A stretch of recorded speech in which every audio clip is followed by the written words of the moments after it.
بندگان خدا میں سے اگر ہم اخراجات کریں، خرچ کریں، کن کو اولین ترجیح حاصل ہے؟ عزیز و اقارب، مساکین، غربا، کیا ترتیب ہے؟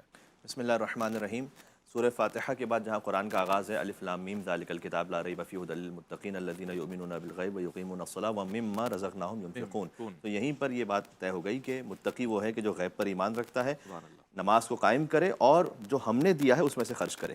یہ تعبیر اتنی خوبصورت ہے قرآن کریم میں بار بار، ومما رزقناہم ینفقون، تمہارا تو ہے ہی نہیں، ہم نے تمہیں جو دیا ہے، مما رزقناہم ینفقون، جو ہم نے رزق عطا کیا ہے اس میں سے انفاق کرو۔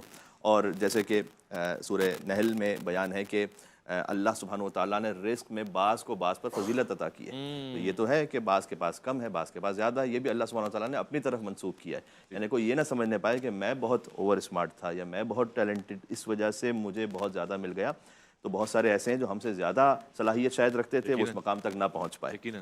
تو بہت سے ایسے ہوتے ہیں جو اتنی صلاحیت نہیں بھی رکھتے، لیکن کسی نہ کسی طریقے سے کہیں نہ کہیں دنیا کی قسمت کے معاملات انہیں کہیں پہنچا دیتی ہے۔ تو اللہ تعالیٰ نے کہا یہ نظام ہم نے اپنے پاس رکھا ہوا ہے، اپنے ہاتھ میں۔ ہاں، انسان کا کام یہ ہے کہ وہ ضرور محنت کرے۔ آج جمعے کا دن ہے تو مجھے برکت کی آیت پڑھنے دیں، وَإِذَا قُضِيَتِ الصَّلَاةُ فَانتَشِرُوا فِي الْأَرْضِ وَابْتَغُوا مِن فَضْلِ اللَّهِ، کہ جب تم نماز پڑھ لو تو زمین میں پھیل جاؤ۔ تو اللہ سبحانہ وتعالیٰ کو سست اور کاہل انسان پسند نہیں، چھٹی نہیں دی ہے کہ زمین مطلب تم بیٹھ جاؤ گے توکل کرتے ہوئے گھر پر کہ اللہ سبحانہ وتعالیٰ چھپڑ باڑ کے عطا فرما دے گا، یہ نہیں ہونے والا۔ آپ جائیے، محنت کیجئے، فانتشروا فی الارض وابتغوا من فضل اللہ۔ یہ فضل اللہ کی تعبیر بھی بہت خوبصورت ہے کہ اللہ کا فضل تلاش کرو، یعنی یہ کہ جب تم نے اپنی محنت کر لی، اس کے بعد جب کچھ حاصل ہو جائے تو اسے اپنا کمال نہ سمجھنا، فضل خداوندی سمجھنا۔ ومما رزقناہم ینفقون، جو ہم نے تمہیں دیا اس میں سے انفاق کرو۔ تو اللہ نے بعض کو بعض میں رزق میں فضیلت دی۔ فمن الذین فضلوا براد رزقهم علی ما ملکت ایمانہم فہم فیہ سواء، تو جن کے پاس زیادہ آیا تھا وہ ان تک پلٹا کیوں نہیں دیتے جن کے پاس کم پہنچا تھا؟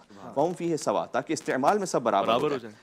یہ پلٹانے کی تعبیر ہے۔ فمن الذین فضلوا براد رزقهم، راد یعنی پلٹنا، علی ما ملکت ایمانہم۔ دیکھیں ہم یہاں پر آئے ہیں یا پلٹ کر آئے ہیں؟ ہم یہاں آئے ہیں، پلٹ کر گھر جائیں گے۔ پلٹ کر انسان وہاں جاتا ہے جہاں اس کا اصل مقام ہے۔ اس تعبیر سے اللہ سبحانہ وتعالیٰ نے سمجھایا کہ اصل مقام تو اس کا تھا، آیا ہے تمہارے پاس امتحان کے لیے۔ ہم الذین فضلوا براد رزقہم، یہ نہیں کہا دے کیوں نہیں دیتے، پلٹا کیوں نہیں دیتے جو اس کے اصل مقام تک ہے۔ فہم فیہ سواء، تو رزق کی تقسیم میں اللہ سبحانہ وتعالیٰ نے فضیلت دی ہے بعض کو بعض پر امتحان کی خاطر، لیکن استعمال میں سب کا حق ہے۔ فہم فیہ سواء۔ اب یہ آپ نے جو سوال کیا کہ حق کس کا بنتا ہے، تو چیریٹی بگنز ایٹ ہوم، سب سے پہلے تو گھر سے بات شروع ہوتی ہے۔ بعض لوگ ہوتے ہیں جو گھر کے باہر بہت اچھے اخلاق کے ہوتے ہیں، دوستوں سے ملیں گے، کسٹمرز سے ملیں گے، آفس میں ہوں گے بڑے سویٹ۔ اب اللہ جانتا ہے، ہو سکتا ہے وہ بھی فی سبیل اللہ ہو، لیکن پتہ نہیں کیا ہے، وہ کسٹمر ایتھکس ہے، وہ اکنامکس کے لیے ہے۔ گھر میں جب یہ صاحب پہنچے تو فرعون یہی صاحب بچوں کو 2 تھپڑ لگائے، بیوی کو جھڑکا ڈانٹا اور والدین کے ساتھ بدتمیزی کی۔ تو آپ جو گھر کے باہر بہت اچھے تھے، اس کا مطلب یہ ہے کہ وہ اللہ کی خاطر تو شاید نہیں تھے، وہ تو پھر دکھاوا تھا۔ اصل اخلاق تو وہ ہے اور اصل چیریٹی تو وہ ہے۔ اس لیے اللہ کے رسول نے فرمایا تم میں سے بہترین وہ ہے جو اپنے گھر والوں کے ساتھ ہے۔ اس خاطر کہ آپ گھر سے شروع کیجئے، بیوی کے ساتھ اچھا اخلاق ہو، آپ کا بچوں کے ساتھ اچھا اخلاق ہو، ماں باپ کے لیے وبالوالدین احسانا، بہت خوبصورت۔ تو سب سے پہلے تو گھر سے بات شروع ہوتی ہے۔ تو والدین کا حق ہے، زوجہ کا حق ہے، بچوں کا حق ہے، پھر چچا ہیں، ماموں ہیں، خالہ ہیں، پھوپھی ہیں، یہ جو ذوی الارحام ہیں ان کا حق ہے، پڑوسیوں کا حق ہے۔ پھر آپ دائرے کو وسیع کرتے جائیں، اللہ سبحانہ وتعالیٰ نے جتنی آپ کو توفیق دی ہے۔ کیوں؟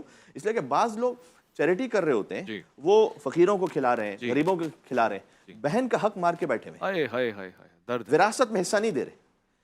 بہن کو وراثت میں حصہ نہیں دیں گے لیکن 100 فقیروں کا دسترخوان لگائیں گے، بیٹیوں کو حصہ نہیں دے رہے، سود کی کمائی کھائیں گے اور ہر سال اعتکاف کریں گے مسجد نبوی میں جا کے، اور منزل پہ لکھا ہوگا ھذا من فضل ربی، وہ تو دودھ کی دکان پہ لکھا ہوتا ہے جس میں نیچے ملاوٹ ہوتی ہے کہ ھذا من فضل ربی، کہ یہ سب کچھ جو ہے یہ میرے رب کا فضل ہے۔ اچھا، یہ بھی اللہ سبحانہ وتعالیٰ نے 2 فقرے ہیں قرآن کریم میں، دونوں آیتیں ہیں۔ ایک ہے قارون کا مزاج، دولت اس کے پاس بھی ہے۔